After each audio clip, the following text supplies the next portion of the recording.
Olá pessoal, hoje eu trouxe o resumo aqui desse livro do Kenneth Hagin Jr. Seu milagre está passando perto de você. Capítulo 1. A tua fé te salvou. Depois foram para Jericó, e saindo ele de Jericó com seus discípulos e uma grande multidão, Bartimeu, o cego, filho de Timeu, estava sentado junto ao caminho mendigando, e ouvindo que era Jesus de Nazaré, começou a clamar e a dizer: Jesus, filho de Davi, tem misericórdia de mim. E muitos o repreendiam para que se calasse, mas ele clamava cada vez mais: Filho de Davi, tem misericórdia de mim. E Jesus, parando, disse que o chamassem. E chamaram o cego, dizendo-lhe: Tem bom ânimo, levanta-te que ele te chama. E ele, lançando de si a sua capa, levantou-se e foi ter com Jesus. E Jesus, falando, disse-lhe: Que queres que eu te faça? E o cego lhe disse: Mestre, que eu tenha vista. E Jesus lhe disse: Vai, a tua fé te salvou. E logo viu e seguiu Jesus pelo seu caminho. Marcos 10, versículo do 46 ao 52. Quando você estuda o Novo Testamento, descobre que a frase "a tua fé te salvou" pode ser encontrada em quase todas as vezes que Jesus ministrou às pessoas. Isso nos mostra que não foi apenas o poder de Cristo que as curou.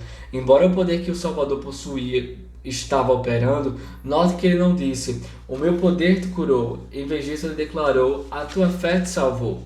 E hoje nós temos o livre acesso para ir à presença de Deus e, através da fé, trazer tudo aquilo que foi conquistado por Jesus na cruz. Deus mandou embora todo impedimento quando o Salvador foi à cruz. Antes do Calvário, não se podia chegar até a presença de Deus. Era possível entrar apenas em uma certa área do templo. Entretanto, no dia em que Jesus Cristo foi crucificado, o véu do templo que separava o homem natural da presença de Deus foi rasgado em dois, e as normas religiosas passaram a ser desnecessárias. Não se exigia mais qualquer apresentação especial. A humanidade teve a permissão de entrar na genuína presença de Deus pelo sangue do Senhor Jesus Cristo. Capítulo 2. A fé real consegue a resposta.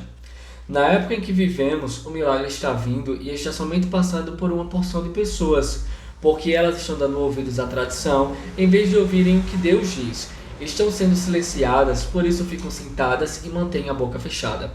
Quero que você preste atenção quando a fé começar a se manifestar. A fé real está lá, não pode ser silenciada. A fé real é persistente. A verdadeira fé consegue a resposta. Não me refiro a alguém que está simplesmente tentando algo, mas falo de alguém que tem fé. Bartimeu tinha fé, porque é muito diferente alguém que tem fé do que alguém que está tentando ter fé. Existe uma diferença entre fé e assentimento mental. Assentimento mental é quando você declara, por exemplo, palavras de provisão, palavras de cura, só que essas palavras saem da sua mente, saem da sua boca para fora. Não é algo que foi construído no seu interior. Não é algo que realmente está dentro de você. Não é uma convicção, uma revelação firmada dentro de você. E por isso que muitas pessoas confundem fé com assentimento mental e ter fé como tentar ter fé. Veja, o poder de Deus sempre reconhece o clamor da fé. Ele sempre parará por causa desse clamor. Capítulo 3. Lance fora o seu passado. Jesus parou. Ele vai sempre parar quando o grito de fé alcançá-lo. O mestre chamou o cego. A multidão disse a Bartimeu: Tem bom ânimo, levanta-te. Pouco tempo antes, essas mesmas pessoas lhe diziam que se calassem. E ele, o cego, lançando de si a sua capa, levantou-se e foi ter com Jesus. Marcos 10, versículo 50. Meditando nos tipos de vestimentas no decorrer da história, entendi uma coisa surpreendente sobre Bartimeu. Ele usava roupas que lembrava, sou mendigo e cego. Note que ele lançou fora a capa e deixou-a no chão quando foi até Jesus. Bartimeu não ia precisar mais das vestes de um mendigo. Suas atitudes mostraram a sua fé. Ele não apenas teve fé para gritar por Jesus, mas também deixou a capa do lado da estrada. Hoje, Jesus ainda está perguntando o que queremos. Contudo, não recebemos o que desejamos, porque a resposta que frequentemente lhe damos é quase um quebra-cabeça. Se quisermos receber de Deus hoje, selecione as coisas que mais necessita. Bartimeu calculou que carecia de visão mais do que qualquer outra coisa. Nestes dias, há muitos cristãos confusos eles não têm petições específicas. A palavra fala em Tiago, vocês não têm porque vocês não pedem. E quando vocês pedem mal ainda. Então nós precisamos saber exatamente o que nós queremos. É algo muito interessante que quando Jesus ia fazer algo por alguém, quando ele iria curá-lo, ele chegava para a pessoa e perguntava, o que você quer que eu faça para você? E às vezes era a coisa mais óbvia do mundo, a gente olhando de longe. Por exemplo, o cego Bartimeu, estava na cara que ele estava precisando enxergar. Só que muitas vezes as pessoas elas estão em problemas, elas estão passando por situações, elas têm faltas e déficits em suas vidas que elas não percebem. Às vezes ela está precisando de uma cura interior, mas se eu me perguntar o que quer que eu te faça, eu quero dinheiro, eu quero um carro novo, eu quero uma promoção no trabalho, e nós precisamos encontrar quais são as áreas da nossa vida que nós precisamos de uma intervenção do Senhor. Que quando Ele chega para nós, e quando nós chegamos até a Ele, e quando nós vamos apresentar os nossos pedidos, a gente tem exatamente aquilo que é necessário, aquilo que nós realmente precisamos, que vai dar um boom na nossa vida. Porque, por exemplo, Bartimeu, ele estava usando aquela capa que mostrava que ele era um mendigo. Naquela época, as pessoas elas usavam diferentes tipos de túnicas, de capas, que identificavam essas pessoas na classe social. E talvez ele dissesse, não, eu quero uma capa do rei, eu quero uma capa assim. Mas o que adiantaria se ele estaria ainda com a visão, tipo, sem visão? Então é necessário nós sabermos especificamente o que é que nós precisamos, o que é que nós queremos. Capítulo 4. Hoje é o seu dia. Hoje é o seu dia para rogar a Deus. Nós cristãos podemos ajudar em oração, mas cabe a você, com a sua voz, clamar por Ele. Lance fora a sua dúvida e incredulidade, como Bartimeu lançou as suas roupas esfarrapadas. É a vontade do Pai Celestial curá-lo e libertá-lo do que o mantém cativo, seja de origem espiritual, física ou mental. A palavra de Deus assim o diz. A Bíblia declara que é a vontade do Pai que você seja restaurado. Lance fora todos os obstáculos. Preste atenção. Primeiro, Bartimeu clamou. Foi a fé clamando. Segundo, o cego levantou-se e deixou as vestes para trás quando andou até Jesus. Foi a fé em ação. Se você crer, será possível receber. Nem todos foram curados no dia em que o Senhor estava ensinando dentro de uma casa muito cheia. Somente o homem que fizeram entrar pelo telhado. Por quê? Porque ele foi o único que teve fé. Colocou a fé em ação e por isso recebeu a cura. Os outros enfermos presentes que não tiveram fé, não receberam. A sua fé o coloca para dentro do reino de Deus, quando você recebe o sangue purificador do Senhor Jesus Cristo. A sua fé o cura ou o torna livre dos vícios que o têm aprisionado, e não há limites para o poder de Deus que opera através da fé. Seja uma doença que você tenha, seja um vício nas drogas, no álcool, seja qualquer problema que exista, não há limites para a palavra do Senhor. O poder de Deus está envolvido, mas sua fé é necessária para liberá-lo.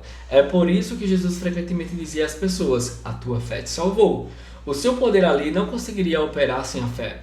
É como a eletricidade no plano natural. Mostra-me onde estão os interruptores em uma sala, deixe-me desligá-los e veremos quanta luz a companhia elétrica consegue colocar na sala. Os interruptores liberam a eletricidade de tal forma que ela possa fluir pela lâmpada, para que nos forneça luz. Se eu desligá-la, aquela energia ainda estará presente. Mas somente os interruptores permitirão que a energia funcione. É sobre isso que Jesus estava falando quando disse, a tua fé te salvou. Ele não disse, o meu poder não teve nada a ver com isso. Cristo explicou, meu poder esteve envolvido, mas a tua fé liberou aquele poder para que ele entrasse em ação. E é isso aí. Esse livro aqui, ele quer falar no sentido de, Jesus, assim como Jesus estava passando perto de Bartimeu, e Bartimeu percebeu, chamou e não deixou a oportunidade de passar, que no dia de hoje a gente também não deixe passar a oportunidade de buscar o Senhor e de encontrá-lo. A palavra fala em Hebreus 4,16 que nós devemos nos achegar ao trono da graça em todo o tempo de necessidade, assim que nós encontremos, a fim de que encontremos graça e misericórdia para todo o tempo de necessidade. A gente precisa se achegar. A palavra fala em Hebreus 11, versículo 6, que sem fé é impossível agradar a Deus. Mas nós que cremos, nós precisamos fazer duas coisas. Primeiro, acreditar que Deus existe. E segundo, acreditar que Ele é o presenteador daqueles que o buscam, que Ele é o galardoador. Não somos nós que queremos barganhar com Deus, que nós queremos, eu só vou pedir aqui agora. É o próprio Deus que quer que a gente acredite que Ele é aquele que nos presenteia. Nós seguimos o Senhor porque nós o amamos, mas todas essas bênçãos, elas vêm de acréscimo para nós. Quando nós recebemos a nossa salvação em Jesus, ali, através daquele nosso novo nascimento, a gente recebeu tudo que Jesus conquistou na cruz. Como diz aquela música da Ludmilla, tudo que Jesus conquistou na cruz é direito nosso, é a nossa herança. Nós somos filhos de Deus, nós estamos assentados com Cristo nas regiões celestiais. Então nós podemos, através da fé, acessar esse portal e trazer para esse reino natural tudo que está no reino do Espírito.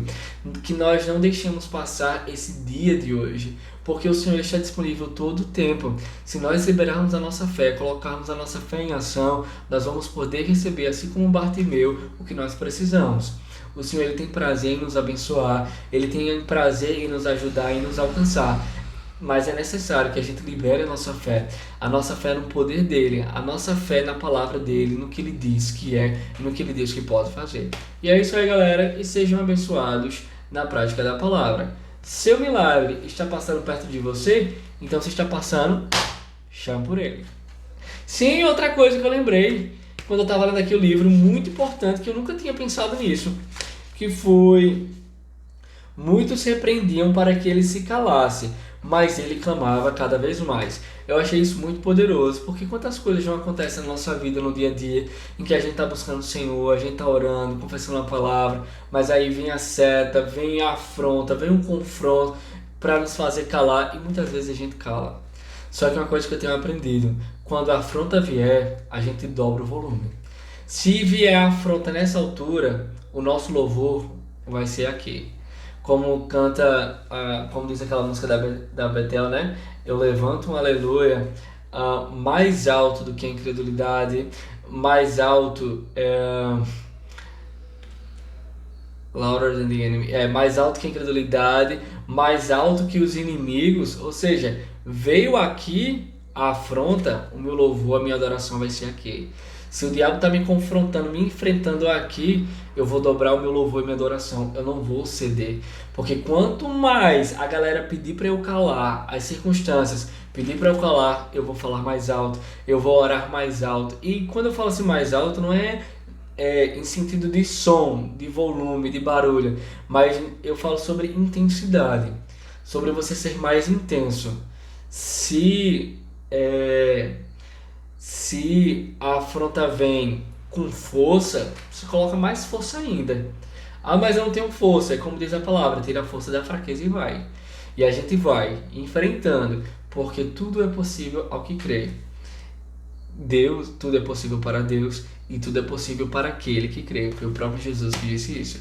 E é isso aí, galera. Sejam abençoados na prática da palavra.